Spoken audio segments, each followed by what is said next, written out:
For slurs, all I want to say is just like when you pluck, you kind of want to feel if you're just kind of like how you don't want to press, minimum pressure. You want to figure out what you want to feel your fingers in your arm and what's the minimum amount of finger movement to get the volume and tone that you want, and also forearm rotation. Depending on the type of slur, you're going to need a little bit of forearm rotation to aid the fingers. And it's almost invisible. I'm exaggerating a little bit for this video, but again, it's kind of that shocks on a bike thing. If you keep it stiff, then the whole arm is going to have to be stiff, which you might need sometimes. You might need to stiffen the arm for stability, but you can also let it move with the finger to aid the finger a little bit. That's like you wouldn't really ever do this, but this is like almost like only forearm rotation slur.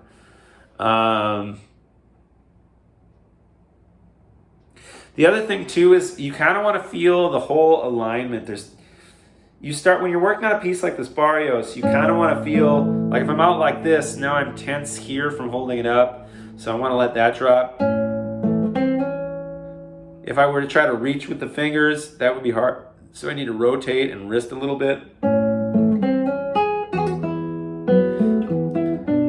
In other words, actually forget any specifics because I'm not a virtuoso, I'm not good at this. But what I talk about with Kevin and Renee is basically like when you're playing a piece like this Barrios one, you want to kind of feel the whole arm and feel where there's tension. And if there's tension, it means you're not lined up.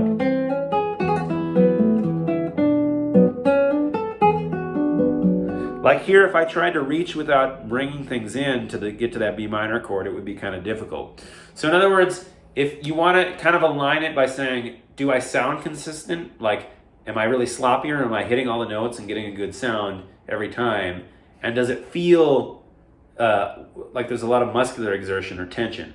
And if you're getting the sound you want and you're feeling what you think is the right amount of tension, which is the least amount you can do, you're in a good place.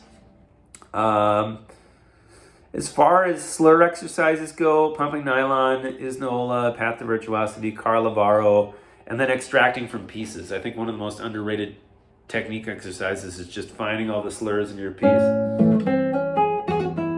So what do I need to do to execute that slur well?